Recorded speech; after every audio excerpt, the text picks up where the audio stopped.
जनकस्य कुले जाता देव मायेव निर्मिता, सर्वलक्षण संपन्ना नारीणाम उत्तमा बधू।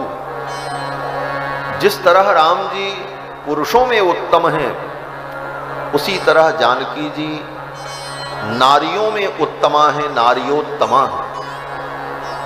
और राम जी का संपूर्ण चरित्र, सीताराम जी का चरित्र नारद जी ने संक्षेप में वाल्मीकि जी को सुनाया और इसकी महिमा बताई। 100 श्लोकों में संक्षिप्त रामायण, मूल रामायण नारद जी ने वाल्मीकि जी को सुनाई और इसका महत्व बताया कि हे मुनिवर, इदम पवित्रम पापघ्नम पुण्यम वेदैश्च संमितम। यह जो रामचरित्र है, यह परम पवित्र, पुण्य को देने वाला, पाप का नाश करने वाला, यह पठेद रामचरितम। इस रामचरित को जो पढ़ता है, सर्व पापैः प्रमुच्यते, वो समस्त पापों से मुक्त हो जाता है। एतदाख्यानम आयुष्यम, ये संक्षिप्त रामायण, मूल रामायण, ये आख्यान जो है आयुष्यम, व्यक्ति को दीर्घायु बनाता है।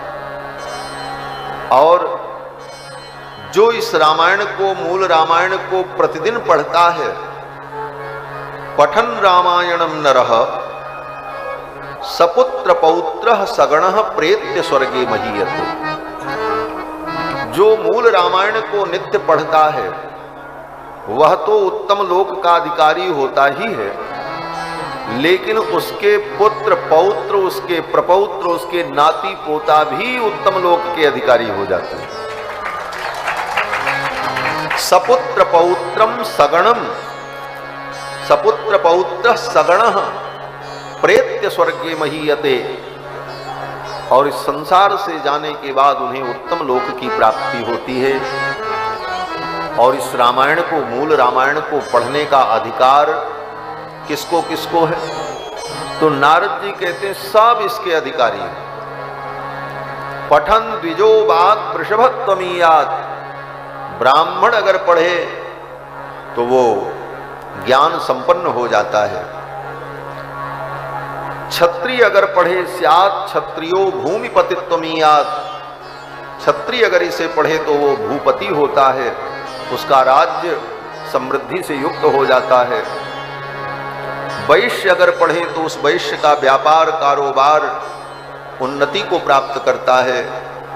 जनश्च शूद्रोपि महत्वमीयात्, चतुर्थ वर्ण में उत्पन्न जो शूद्र हैं, वो भी इसका पाठ करें तो उनको भी संसार में यश, कीर्ति, सम्मान प्राप्त होता है और उनका भी जीवन दिव्य मंगलमय है। सभी इसके अधिकारी हैं, ब्राह्मण, क्षत्रिय, वैश्य, शूद्र। चारों वर्णों के लिए रामायण का द्वार खुला है। वेदों का द्वार नहीं खुला है। वेद तो 3 वर्ण के लिए ही है, ब्राह्मण, क्षत्रिय, वैश्य। लेकिन रामायण बोले, रामायण सबके लिए। क्यों? बोले वेदों का ही अवतार रामायण के रूप में हुआ और अवतार सुलभ होने के लिए होता है। जैसे राम जी वैकुंठ में बैठे थे तो किसी को सुलभ नहीं थे, अवतार ले लिया, बोले अब सबको सुलभ हो गए। कितने सुलभ हुए? बोले जितने सुलभ ज्ञानियों को हुए उतने ही सुलभ दीनहीनों को भी हुए। वही राम जी वशिष्ठ जी को भी मिलते हैं और उन्हीं राम जी का दर्शन विश्वामित्र जैसे महर्षि भी करते हैं और उन्हीं राम जी का दर्शन केवट को भी मिलता है, सबरी को भी मिलता है, बंदर भालू को भी मिलता है। तो ये राम जी की सुलभता।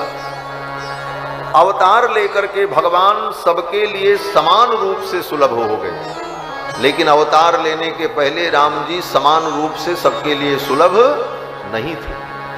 उसी प्रकार वेद समान रूप से सबको सुलभ नहीं, लेकिन उन्हीं वेदों ने जब रामायण के रूप में अवतार ले लिया तो ये रामायण रूपी जो वेद है ये सब के लिए सुलभ हो गया। सब लोग पढ़ो, स्त्री पढ़े, बालक पढ़े, वृद्ध पढ़े, ब्राह्मण, क्षत्रिय, वैश्य, शूद्र, सभी लोग, सभी इसके अधिकारी। 100 श्लोकों में नारद जी ने महर्षि वाल्मीकि को राम कथा सुनाई।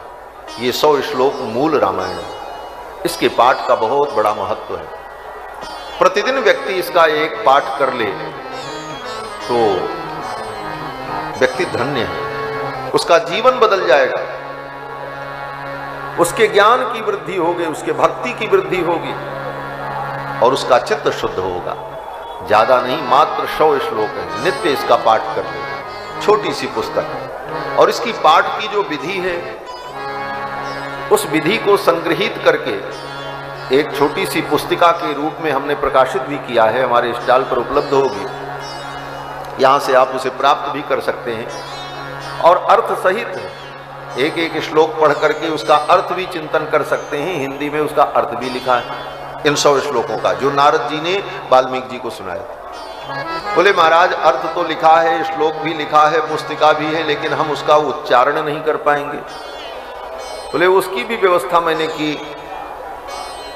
गत वर्ष कुंभ के बाद सीधे बेंगलोर जाकर वहां स्टूडियो में उन 100 श्लोकों को गा करके रिकॉर्ड किया गया और बड़े धीरे धीरे स्वर में, जल्दी जल्दी नहीं, और उसे YouTube पर डाला गया।